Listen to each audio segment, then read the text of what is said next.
My landlord evicted me for subletting to my cat, so I bought the building and turned his coffee shop into a spirit Halloween. I was staring at the neon orange eviction notice taped to my front door, reading the reason for termination. Unauthorized occupant, Mr. Whiskers. Inside, the occupant in question was currently licking his own butt on my rug, completely unaware that his lack of a credit score was putting us on the street. My landlord, Gary, stood at the top of the stairs, adjusting his beanie and sipping an oat milk latte from the artisanal coffee shop he owned on the ground floor. He looked like a man who practiced his smirk in the mirror. "It's a breach of contract, Dave," Gary said, his voice dripping with condescension. "The lease says single occupancy. That beast is an occupant. You didn't pay the pet deposit. You didn't register him. You're out." "He's a cat, Gary," I said, peeling the tape off the door. "He weighs 12 pounds. You're evicting me for a tabby cat when the guy in 3B is running a meth lab." "3B pays in cash," Gary shrugged. "And he doesn't leave fur in the hallway. Look, I need the unit. My nephew is moving to the city to start his DJ career. You have 3 days to vacate, or I call the sheriff. Don't make this awkward." 3 days. I laughed, a dry, jagged sound. "It's February. You're tossing me into a blizzard because you want to give my apartment to a SoundCloud rapper. It's just business, bro." Gary winked. "Maybe you can go live at the shelter with your roommate." I didn't argue. I didn't beg. I walked inside, fed Mr. Whiskers his premium salmon pate, and opened my laptop. Gary thought I was just the quiet guy in 2A who ordered too much takeout. He didn't know I was a commercial real estate acquisitions manager. He also didn't know that I knew the building's actual owner, an elderly woman named Mrs. Higgins, had been trying to offload this crumbling money pit for years. I pulled up the property records. Gary didn't own the building. He just had a master lease for his coffee shop and acted as the property manager for the residential units to get a discount. That's when the real bombshell dropped. I checked the commercial listing services. The building had been listed for sale yesterday. Mrs. Higgins was done. She wanted out. Asking price, $1.2 million.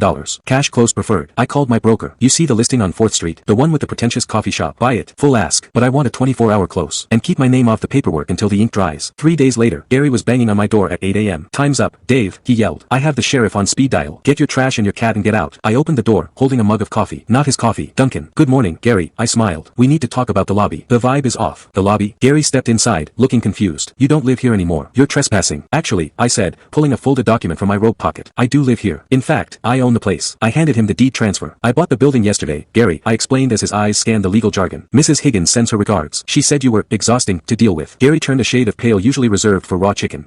"You bought the building, but my coffee shop, my lease." "Ah, yes, the coffee shop," I said, taking a sip of my cheap, delicious coffee. "I reviewed your commercial lease. It's a month-to-month agreement. Very risky. And honestly, I have a new vision for the ground floor. You can't kick me out," he shrieked, dropping his clipboard. "I have customers. I have a brand." "You have 30 days, I corrected. "I've already signed a letter of intent with a new tenant. It's a spirit Halloween. They pay double what you do, and they don't harass my cat." "Spirit Halloween." Gary looked like he was going to cry. "But, it's February. They sell costumes year-round now," I lied. "It's a niche market, just like your $8 lattes." "Dave, please," he whimpered, the arrogance evaporating instantly. "This is my livelihood. I can't move the espresso machine on such short notice. Let's work something out. I'll let you keep the cat. No deposit." "Mr. Whiskers isn't interested in negotiating," I said, closing the door. "He holds a grudge." Gary was out by the 1st of the month. He tried to squat, but I had the locks changed while he was at the gym. The Spirit Halloween deal fell through, so I just turned the space into a free gym for the tenants. Am I the bad guy for destroying his business, or did he spill the beans on himself when he evicted my cat?